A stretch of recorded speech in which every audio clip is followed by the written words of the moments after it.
Hello and welcome to this episode where we're going to talk to Maddie Moate. I'm going to file this one under creativity, and there's a quote that goes with this episode. It's only 2 words: stay curious.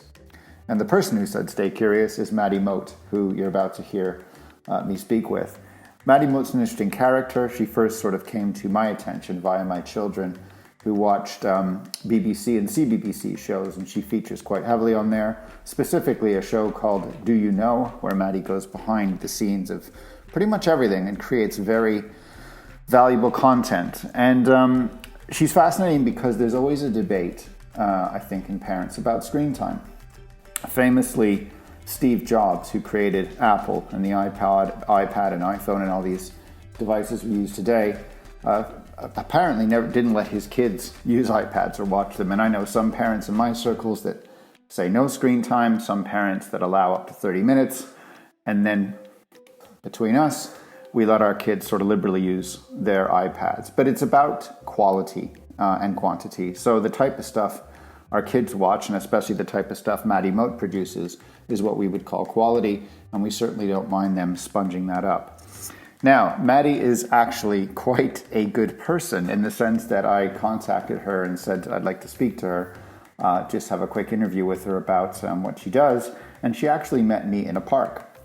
And not only did she meet me in a park, I brought my oldest son along, who's a big fan of hers, and he got to meet her and interact with her, and she's just a genuinely good person. Just a couple of housekeeping notes.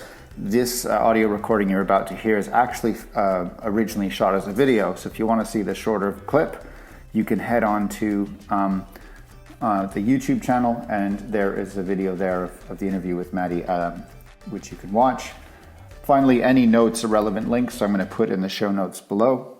Meantime, enjoy the interview with Maddie Moate. What inspired you to focus your talent and time into making a career out of presenting creative learning?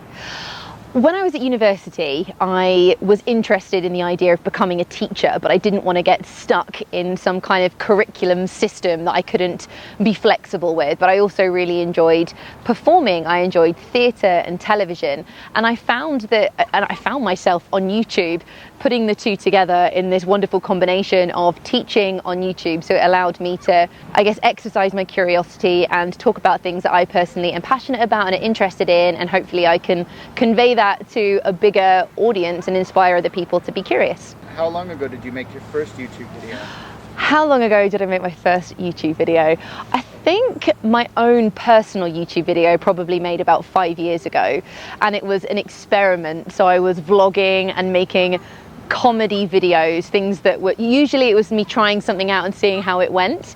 But I made my first professional video with an organization maybe 4 years ago, and that was with a company called Lady Geek TV, and that was in the technology space, and it was looking at smartphone technology for a female audience, and it was a comedy YouTube series. Now, how do you think learning outside the classroom's changed since you made that first YouTube video? When I made my first YouTube video, people still thought that YouTube was a space just for funny cats and prank videos. And I think now we have all grown up as an audience, and we now understand that actually there are content creators out there who are making really valuable, interesting, educational content for kids and older as well. So I think that the content and the audience have grown up, and it's now seen as a legitimate space that you can go and learn stuff. So projecting forward the same amount of time since you made your first video, what do you think will be the biggest disruption in creative learning tech in the next few years? So if I fast forward another 5 years, I hope that the biggest tech disruption in the creative learning space is virtual reality. Because for me, you always learn better when an experience is 360, when something's immersive. Let's say you're learning about, you're in a biology class and you need to learn about the lungs. How much better if you can put on a headset and actually go on a journey through the lungs as if you were a molecule. Like, that would be awesome. Like, I read about a bus recently where all of the windows had been replaced with TV screens and you actually felt like you were on Mars. So I hope that virtual reality allows us to visit environments that we never could go and learn that way. Thanks for listening. Hope you enjoyed the episode.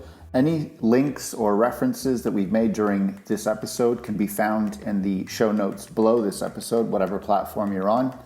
Or you can head over to the hub itself on thesparkhub.com, all one word, thesparkhub.com.